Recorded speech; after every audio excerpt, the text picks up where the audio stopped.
Greetings, fellow scribes! Welcome back to the archive. This week, I continue my series on Changing the Dreaming by talking about the modern setting. This is the setting as you would actually be playing in it. With the duality of the dreaming, the issues with the autumn world, all those fun little details. So sit back, relax, and enjoy as we talk about Changing the Dreaming. It starts quietly. Maybe you see colors that no one else sees. Maybe you hear a sound that no one else hears, or voices that aren't there.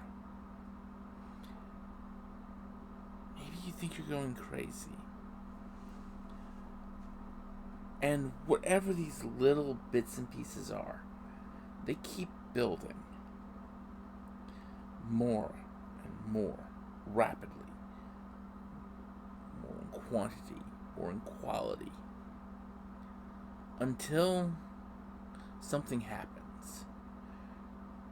The visions and odd experiences have reached a crescendo.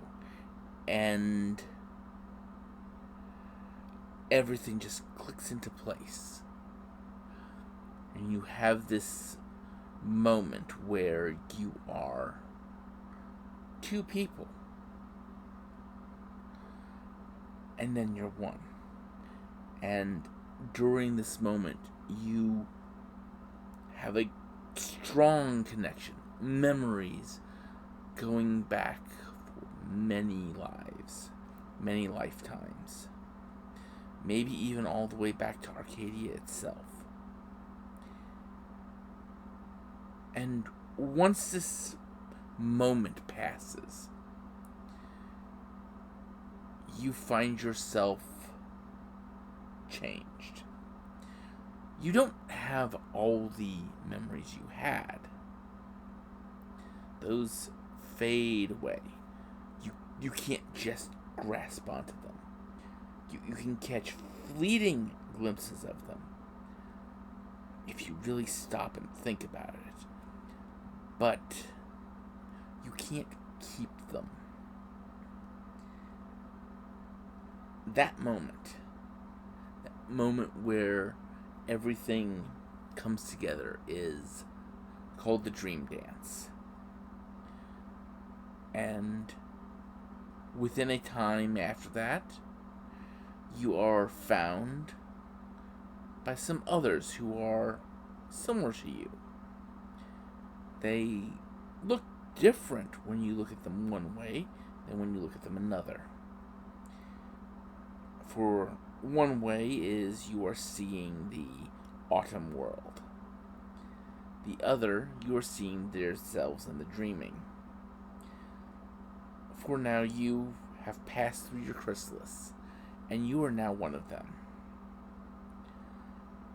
And you will go through a period of mentorship with them. And at the end of this time, you will have a name. You will go through a ceremony called the Seining, where you find your true name, your name that you will use among the fairy, among the changelings. And that is the start. You find yourself quickly embroiled in a world where there are nobles and there are commoners. Where there are things that exist in this world, which is parallel to our world. Where things exist here, but are not in the physical world. Where a griffin might be riding on the back of somebody's car. Or where The large troll ducks under the doorframe, even though he's smaller than the doorframe in the physical world, in the autumn world. And this is the world you are now in, where you have two worlds coexisting, existing side by side. And that is the start of your journey as a changeling. When one first steps foot into changeling society, one quickly learns that there is a pecking order. There are many commoners, and then there are various ranks of nobles, whether they be knights, lords, duchesses, kings, and queens, is irrelevant. What's quickly seen is that the higher the rank, the more likely it is to be held by a she. The she, the same ones who fled during the Shattering, and then came back during the Resurgence and were like, "We're back! It is time for us to retake our place as the rightful rulers of the fairy." Yeah, those pricks. Yeah. This caused a number of issues initially that are still issues, but are more easily looked aside of now, because arrangements were made. But there is still that issue in place. The other thing that one quickly realizes is that every fairy has two sides, and there seems to be a court system that goes with these two sides. And I don't mean court as in legal system. I mean court as in noble courts. On one side, you have the Seelie courts. These are the bright and shining nature of Fae. These are the good fairies, so to speak. The ones who do things to help people out. On the other side are the Unseelie. These are the darker Fae. The darker nature of the Fae. And every changeling has a Seelie and an Unseelie side. The Seelie side tends to be their better nature, while their Unseelie tends to be the darker aspects of them. For example, let's take a troll. You might have a troll whose Seelie side has them defending the weak and upholding their honor. But that's part of a troll's nature in and of itself, upholding their honor. But this Seelie side might have them defending the weak, challenging things in great quests. The Unseelie side, though, when that's active, might have them being cruel to their opponents. Oh, they're still honorable trolls, because trolls are all about honor. But they might do things like, on their Seelie side, they might offer the hand up to their vanquished foe after a duel. The Unseelie side might have them actually maiming or crippling said foe in the process of winning.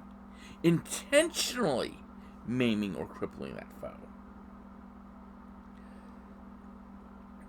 And that is sort of the way of things. Every changeling has these two sides that flip-flop for dominance. Many changelings spend a large amount of time oriented towards their Seelie or their Unseelie side. Redcaps tend to very much embrace their Unseelie side. Because, frankly, they're kind of creepy. They can eat anything. And I do mean anything. So they're kind of not the nicest fae in general. And so they tend to towards their Unseelie side. Many of the other fae, it's not based on kith. And many of the others, it's fairly even splits.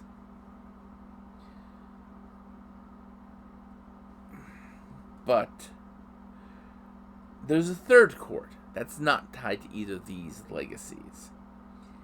It's called the Shadow Court. And it's kind of an interesting element. It exists outside of the other two courts. It was founded by some Unseelie who were upset at the Seelie not ceding control during the time from Samhain to Beltane.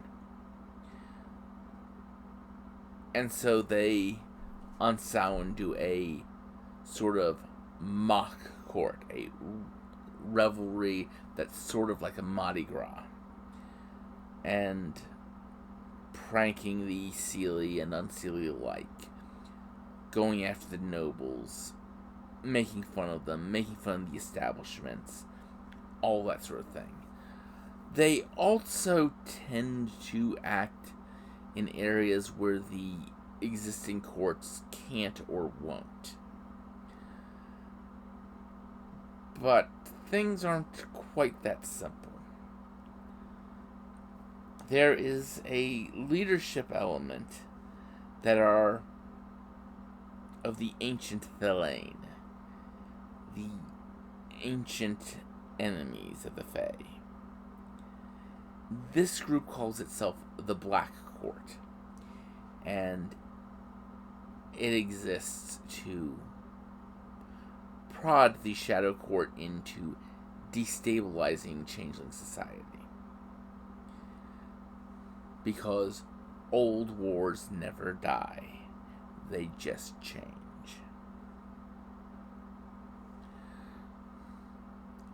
And of course, as I mentioned, there's the whole thing of you've got nobles at the top. And the nobles, the highest ranks of nobles tend to be from the Sidhe. Now, there are two types of Sidhe. And this is kind of important. The Sidhe have one group among them, one sort of faction of them, that underwent the Changeling way and stayed in the Autumn World.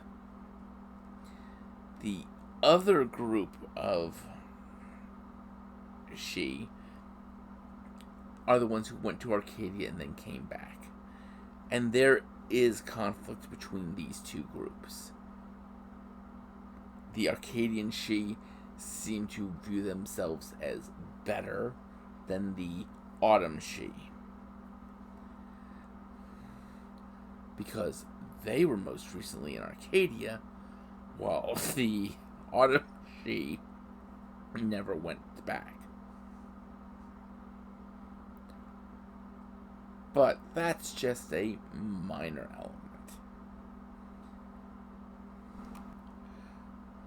One of the things that sets the Fae apart, sets the Changelings apart, is their kith.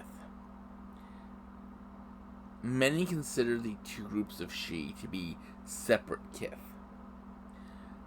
So if you go with that assumption, there are 13 kith. At least common kith. You have the Boggans. These are the kith of hearth and home. These are the ones who cook and clean and make sure the house is all ready and tidy. Amusingly, the standard depictions of the Boggans are the hobbits from Tolkien. Short, chubby, really good at cooking. They're also gossips. They love to gossip, just like any other household worker. Now, the Cluricans are another one of the kith. They are the origin for the myths and legends of the leprechauns. They're tricksters. They like to collect things. And they've got tempers. But, for the most part, they're basically what you would think of with Irish fairies. The Ishu are a kith that originated in Africa. And they are pretty much wanderers and storytellers. They're bargainers, they're explorers, they're always up for an adventure. Because they just don't like to stay in one place. Knockers are the Fae who are best known for making things. Making gadgets and stuff like that. They craft and build anything for the fairy, generally speaking. They're also rather foul-mouthed and not the nicest people to work with. And they might make the most perfect thing and think it's crap. Piskies are one of the newer talked about ones for Changeling 20th. They are the fairy who look at the world with wonder. And what they do with that is they look at the world with wonder. That's what they do. They tend to make great messengers. And they tend to be sticky-fingered. Picking up anything that they want, whether it belongs to them or not. Puka are the Fae affiliated with animals the most often. Many of them having an animal that they really relate to. And, oh yeah, their Fae self tends to have that as part of its shape. Puka are known, though, as obligate liars. They can never tell the whole truth. There has to be something not true in anything that they say. Red caps are violence. They are the Fae who eat anything. They tend towards violence, and they don't really care about much except themselves. They tend to be, as a kid, violent and vicious. The name for them actually comes from the stories of changelings dipping their hats in blood and coloring it red.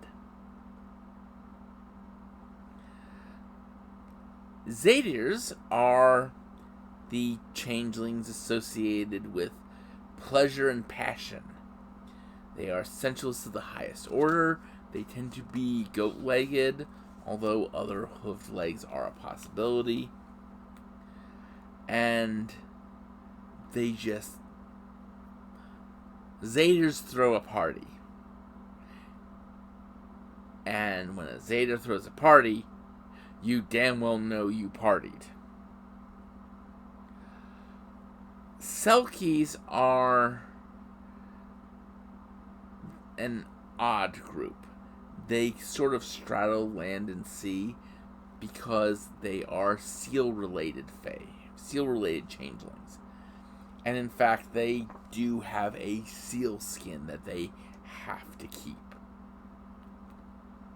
Of course, I've already talked about the Sidhe. The Arcadian Sidhe underwent the Changeling Way and are a little less troubled by banality of the world than the Arcadian Sidhe. And that's pretty much two groups of Sidhe. Slua are those changelings who like to hide in the dark corners. They're the boogeymen.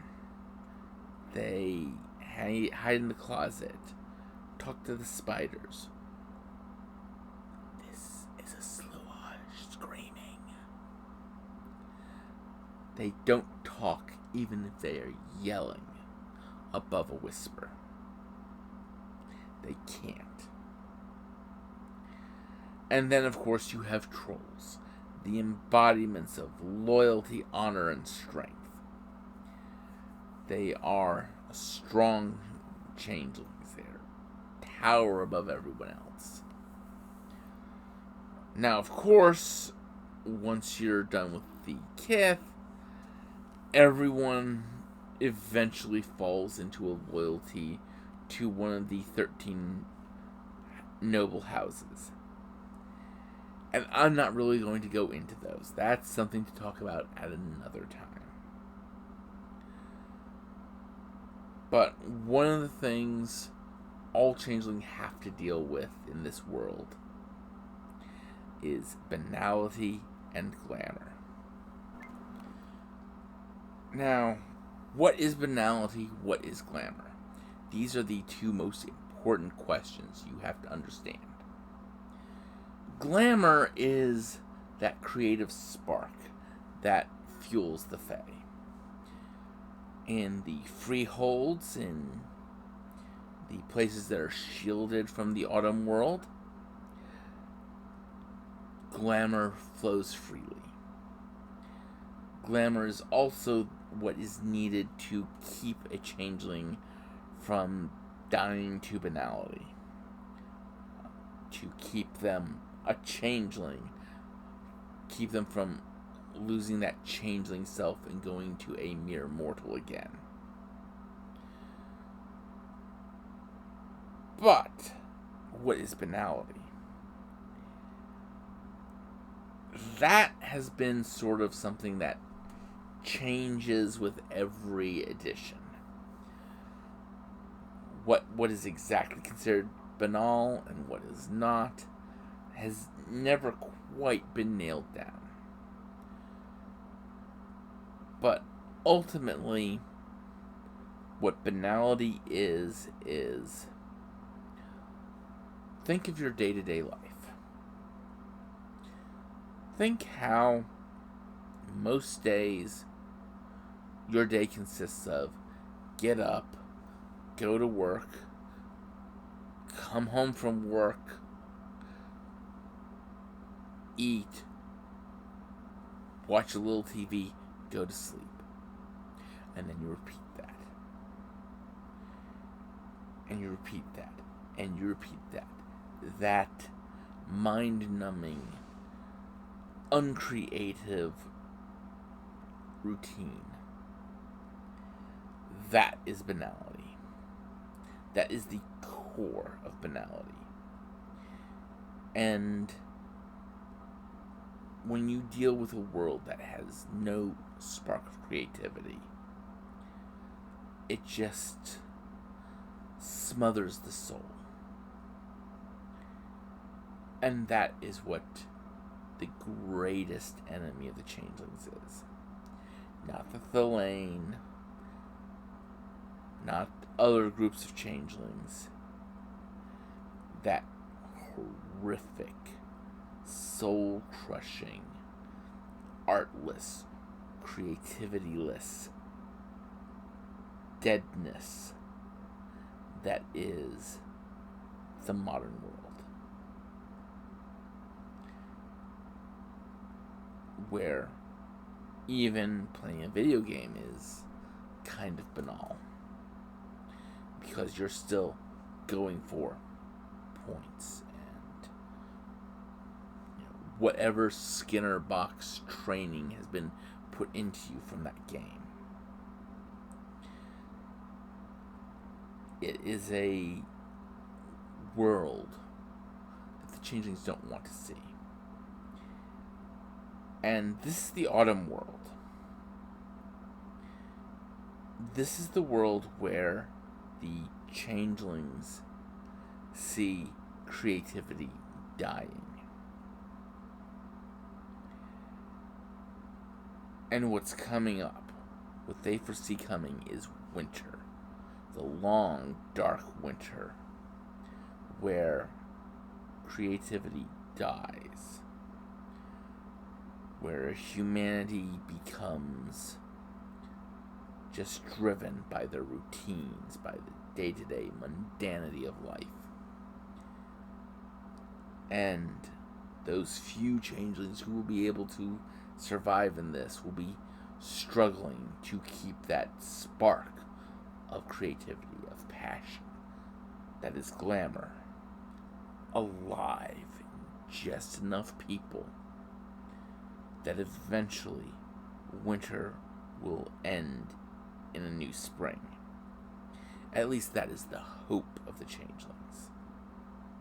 Whether that is the reality or not is yet to be seen. We are still, thankfully, in the autumn world. In a world that does have creativity, does have some degree of arts and magic and wonder.